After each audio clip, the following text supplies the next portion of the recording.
আবির্ভাব তিথি জন্মাষ্টমী উদযাপন উপলক্ষে অধ্যকার আলোচনা পর্বের সম্মানীয় প্রধান অতিথি জনাব অধ্যক্ষ আসাদুল হাবিব দুলু, সাবেক উপমন্ত্রী, বিএনপি জাতীয় নির্বাহী কমিটির সম্মানীয়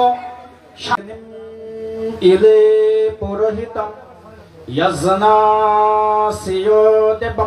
ঋত্তিজম হোতারম রত্নধাতমম ঋগ্বেদম মধুচন্দরিষি গায়ত্রী ছন্দ অগ্নিদেবতা অগ্নি বরণে বিনিয়াগঃ। ওম অধ্যকার আলোচনা পর্বে আলোচনা রাখবার জন্য বিনীতভাবে আহ্বান করছি আজকের অনুষ্ঠানের সম্মানীয় প্রধান অতিথি জনাব অধ্যক্ষ আসাদুল হাবিব দুলু, সাবেক উপমন্ত্রী, বিএনপি জাতীয় নির্বাহী কমিটির সাংগঠনিক সম্পাদক ও সভাপতি, জেলা বিএনপি লালমনিরহাট মহোদয়।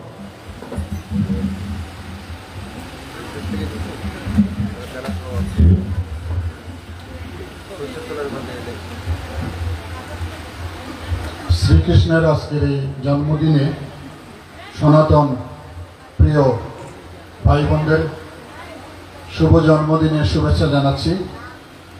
আজকের সভায় আলোচনা সভায় উপস্থিত রয়েছেন আমাদের লালমনিরহাট জেলা প্রশাসক জনাব মোহাম্মদুল্লাহ। বিশেষ অতিথি হিসেবে উপস্থিত আছেন লালমনিরহাট জেলার পুলিশ সুপার সাইফুল ইসলাম। সভায় সভাপতিত্ব করতেছেন পূজা উদযাপন কমিটির সম্মানিত সভাপতি হীরালাল রায়। উপস্থিত সম্মানিত সুধীমণ্ডলী, সবাইকে আবারও শুভেচ্ছা জানাচ্ছি। বক্তব্যের শুরুর আগে আমি সেই সমস্ত ছাত্র বৈষম্য আন্দোলনে যারা শহীদ হয়েছেন, আত্মত্যাগ করেছেন, তাদেরকে স্যালুট জানাচ্ছি। তারা তাদের বুকে রক্ত দিয়ে একটি স্বৈর শাসনের অবসান ঘটিয়েছে। নিশ্চয়ই আপনাদের শ্রী কৃষ্ণের জন্মের প্রাদুর্ভাবে পৃথিবীতে যখন অন্যায়, অবিচার, জুলুম, ধর্ষণ, খুন এ ধরনের অবিচার ব্যবিচার হয়েছিল, তখনই ওনার আগমন ঘটেছিল। তো যুগে যুগে এ ধরনের মহামানবের আগমন ঘটে। আমাদের দেশের দীর্ঘদিন যাবৎ একটি অপশাসনে বাংলাদেশের মানুষের জীবনকে যেমন অতিষ্ঠ করে ফেলেছিল, বাংলাদেশের মানুষের মধ্যে বিভাজন সৃষ্টি হয়েছিল। আমরা একজনকে আসলে ঠিক কাছাকাছি থেকেও অপরিচিত হয়ে পড়েছিলাম। সে কারণেই একটি জগদ্দল পাথর থেকে বাংলাদেশের মানুষ একটু শান্তির নিঃশ্বাস নেওয়ার সুযোগ পেয়েছে তাদের আন্দোলনের ফলে। আমি মনে করি যে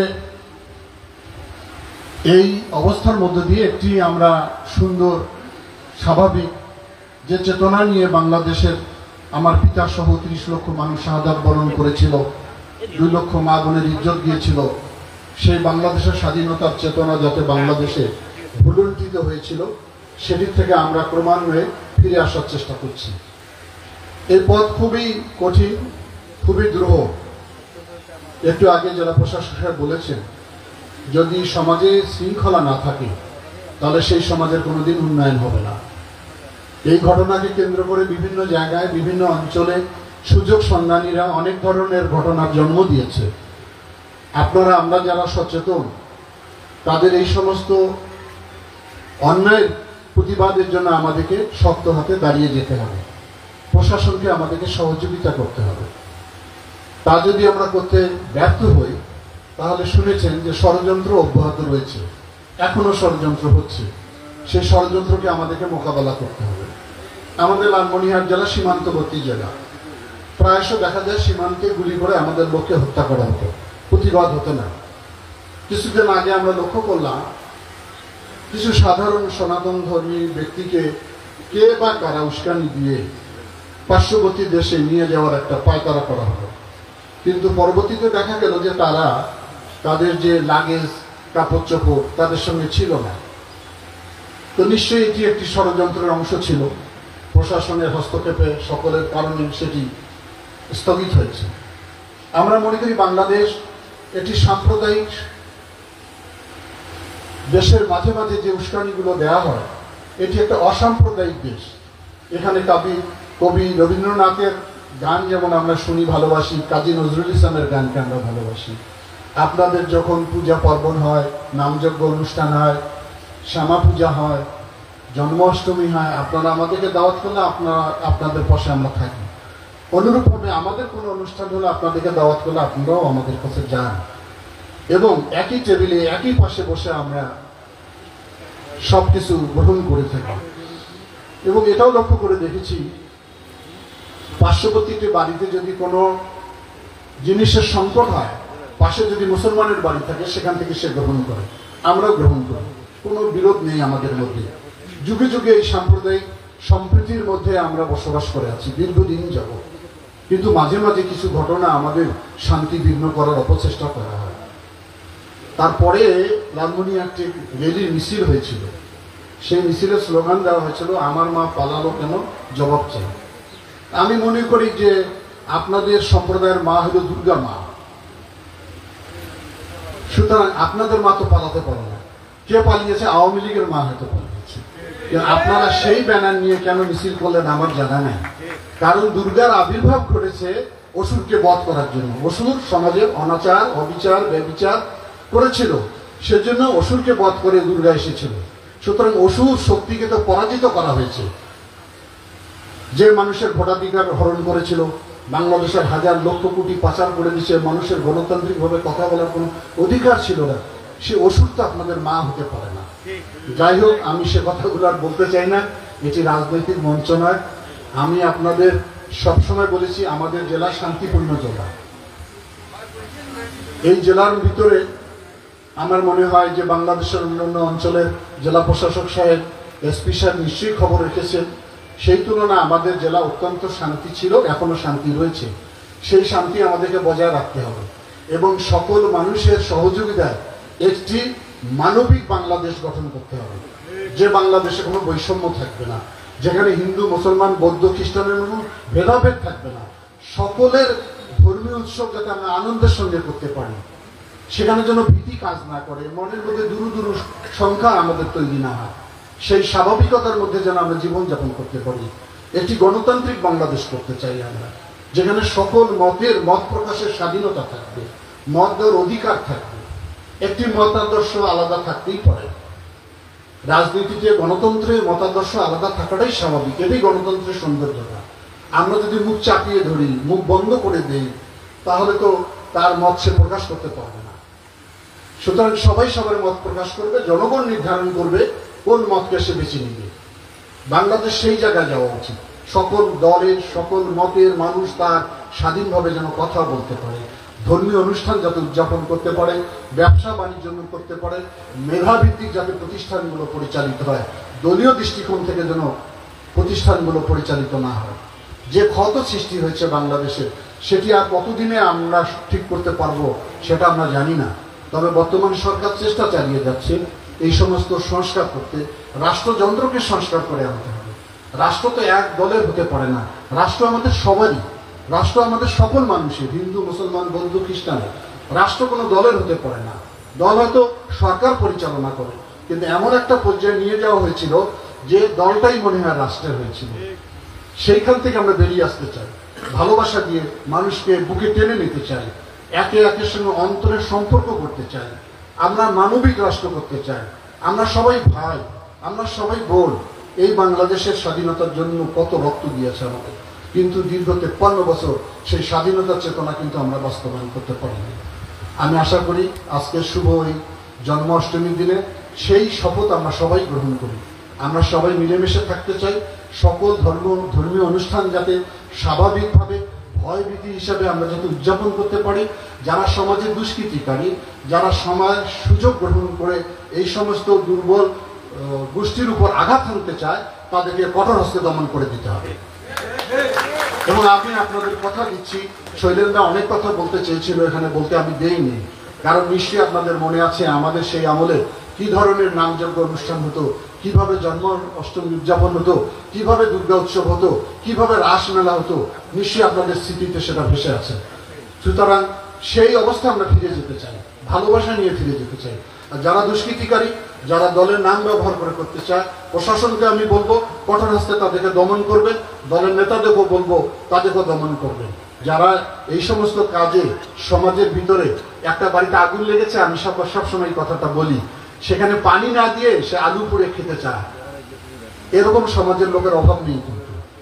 এবং দীর্ঘদিন একটা অপশাসনের কারণে বাংলাদেশের মানুষের ভিতরে মনোজগতে এমন কিছু ধারণা জন্মগ্রহণ করেছে, ও খেয়েছে তা আমরা খাবো না কেন, তা তুমি আর আমার মধ্যে তফাৎ হলো কি? তাহলে তফাৎটা তো বুঝতে হবে আমাদের লোক স্বাভাবিকভাবে জীবনযাপন করতে চায় না। অনেকে দুষ্কৃতিকালে লুটপাট করবে, অর্থ উপার্জন করবে, নিয়োগ বাণিজ্য করবে, এইভাবে চলতে চায়। এখান থেকে তো আমাদের এত রক্তপাতের পরে যদি একই গড্ডালিকায় আমরা ভেসে যাই, তাহলে এই রক্তপাতের কি মূল্য থাকবে? পরিবর্তন তো আনতেই হবে। পরিবর্তন আনতে হবে যে দেশটাকে গণতান্ত্রিক করতে হবে, দেশটাকে সকলের মত প্রকাশের স্বাধীনতা দিতে হবে, দেশটা হবে মানবিক।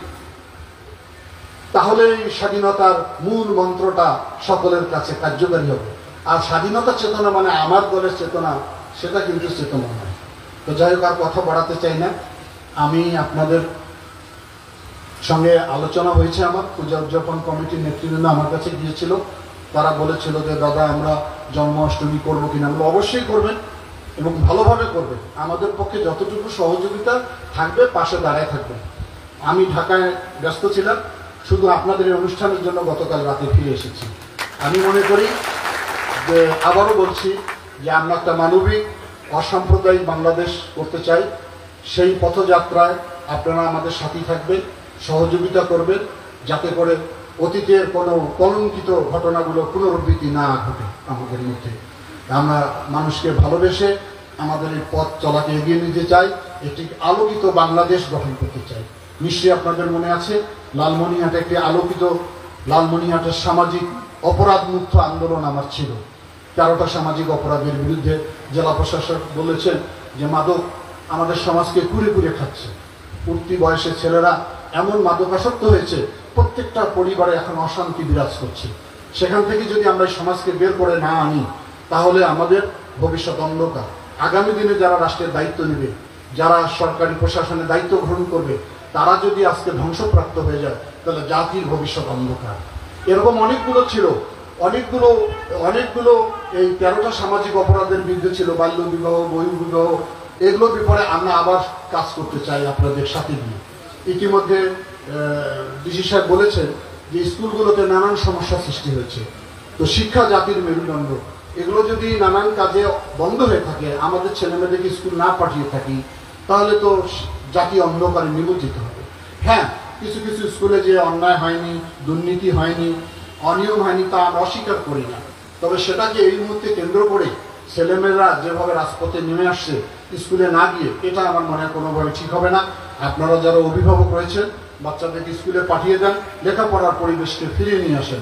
আমরা কথা দিচ্ছি, যারা দুর্নীতির সঙ্গে যুক্ত ছিল, অনিয়মের সঙ্গে যারা যুক্ত ছিল, তাদের নিয়ম মাফিক আইন মতন বিচার করব আমরা। তাৎক্ষণিক কোনো বল প্রয়োগ করে কোনো বিচার করা যাবে না। আমার অসুবিধা ছিল, আমি এখন তাকে জোর করে পদত্যাগপত্র লিখিয়ে নিব, এটা তো কোনো আইন শুদ্ধ হতে পারে না, এটাকে আমি মেনে নিতে পারি না। আইনের প্রতি জানাতে হবে। কালকে আমাদের প্রধান উপদেষ্টা ডক্টর মোহাম্মদ ইউনূস একটি কথা বলেছেন যে আদালতে আসামিরা হাজির হয়, সেখানে আঘাত করা হচ্ছে। এটা তো আইন অঙ্গনে হওয়া উচিত না। আমাদের আইন তার নিজস্ব গতিতে চলবে। যদিও আগের সরকার বলতো আইন নিজস্ব গতিতে চলবে, কিন্তু আইন নিজস্ব গতিতে চলে নাই অতীতে। আমরা চাই একই ধারা যেন না চলে। সুতরাং এখানে অনেক অভিভাবক রয়েছেন, আপনাদের বাচ্চারা স্কুল কলেজে পড়ে, আমি অনুরোধ করি আগামীকাল থেকে স্কুলে পাঠিয়ে দেন। যে সময় স্কুলে ওই সমস্ত দুর্নীতিবাজ প্রধান শিক্ষকের বিরুদ্ধে অভিযোগ আছে, আপনারা লিখিতভাবে জেলা প্রশাসনকে জানিয়ে দেন, উনি তদন্ত করুক, তদন্ত করে তার বিরুদ্ধে বিচার গ্রহণ করা হোক। রাজপথে, রাস্তায়, চায়ের দোকানে বসে আপনি পদত্যাগপত্র লিখে নেবেন, এটা কোনো সময় আমরা গ্রহণ করতে পারি না, এটা আমি কোনোদিনও সাপোর্টও করবো না।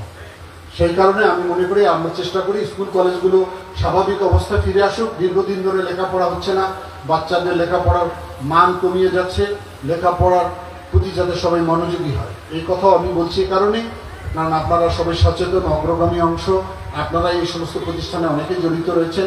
কোনো উস্কানিকে আমরা যেন পা না, কোনো ষড়যন্ত্রের মধ্যে আমরা যেন পা না। ষড়যন্ত্র হচ্ছে, ষড়যন্ত্র চলমান, সে ব্যাপারে যদি আমরা সজাগ না থাকি, তাহলে এই আন্দোলন কিন্তু বাসপথে নষ্ট হয়ে যাবে। কথা আর বাড়াই না। আবারও এই শুভ শ্রীকৃষ্ণের জন্মদিনে সনাতন ধর্ম ভাই বোনদের আমি আবারও আমার পক্ষ থেকে রক্তিম অভিনন্দন শুভেচ্ছা জানাচ্ছি। যে কারণে শ্রীকৃষ্ণের জন্ম হয়েছিল সেটি যেন সমাজের মধ্যে বহাল থাকে। অন্যায়, অবিচার, জুলুম, অত্যাচারের বিরুদ্ধে আমরা সবাই ঐক্যবদ্ধ থাকি। এই কথা বলে সবাইকে ধন্যবাদ জানিয়ে শেষ করলাম। ধন্যবাদ সবাই।